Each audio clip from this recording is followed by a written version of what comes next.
Gagawa ako ng salad. Pero simpleng salad lang. So, ayan, may fruits. SNR.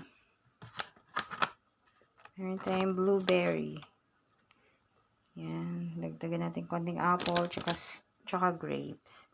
Tapos gagawa ako ng salad na ano lang. Yan ang kamatis. Tapos boiled potato, nandun pa, hindi pa ano. Tapos tomato lang. Siyempre, lalagyan ko ng olive oil. Ayan, yung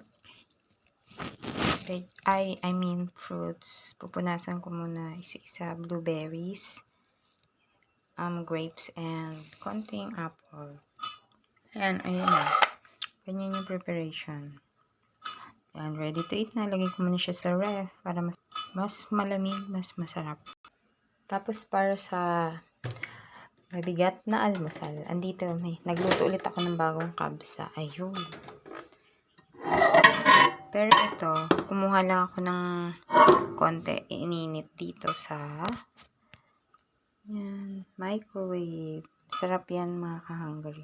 Tapos ito yung gagawin kong kunting salad lang. Inantay ko pa yung potato na lumambot. Yan, tomatoes lang, cucumbers, tsaka konting lemon.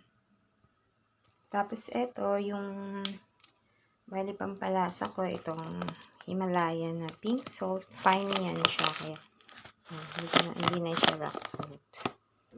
Tapos ito, extra virgin olive oil. Masarap kasi pag olive oil talaga yung ano mo dito sa salad mo. Inantay ko lang yung potato, hindi pa. Pero ito na. Basta yan, ito yung magiging salad ko. Tapos, ito yung pancake na ginawa ko para pang-almusal din. Tapos, ito yung lemon and onion white para sa kabsa. Masarap kasi yan mga kagay. So, ayun lang. Yan, mamaya dito ihahain ko yun. Ayan, chocolate balls nga pala to. Christmas chocolate balls. Yun na mga ka-hungry. Bye-bye na po.